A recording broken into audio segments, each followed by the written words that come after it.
Cirrhosis of the liver is when scar tissue has formed in the liver. It's typically caused by alcohol abuse or viral infections like hepatitis. Sometimes there'll be other conditions where there's too much fat in the liver, or it can be associated with diabetes. There's a number of different clinical conditions that can cause it. But what ultimately happens is the liver is not able to perform the functions it's supposed to. And my involvement as an interventional radiologist is when there's enough scar tissue that's built up in the liver that the blood pressure in the portal vein being the blood vessel that drains the intestines and the spleen, that blood normally percolates through the liver.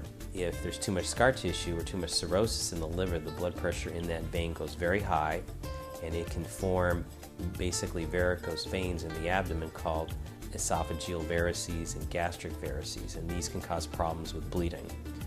Another condition that people get with cirrhosis is ascites, where the high pressure in those veins weeps fluid, and you can get recurrent fluid buildup in your abdomen that typically is treated with a procedure called paracentesis, where you put a needle into the abdomen and drain the fluid off.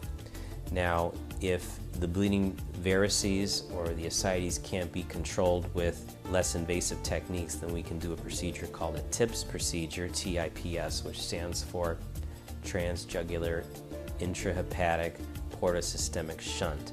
And in that situation, what we're doing is, usually under general anesthesia, we thread little catheters and wires from the jugular vein under x-ray guidance into the liver, and then we put a needle through the liver so that we can make a communication between the low pressure hepatic vein, which drains into the heart, and the high pressure portal vein, which drains into the liver. And once we get that communication established, we leave a stent, which is a tubular metal scaffolding. We leave a stent inside the liver, and that allows the high pressure portal vein blood to shunt right through the liver into the hepatic vein, and so it basically decompresses the portal vein. And then people no longer will have the bleeding from the varices, and if it's ascites, the ascites will usually go away or at least be reduced. It doesn't do anything to improve the liver function, so it's important to keep in mind it's really a plumbing trick that's meant to treat those two separate problems, namely bleeding varices and ascites. And it's a fairly serious procedure that we like to talk at length about and review that with your gastroenterologist.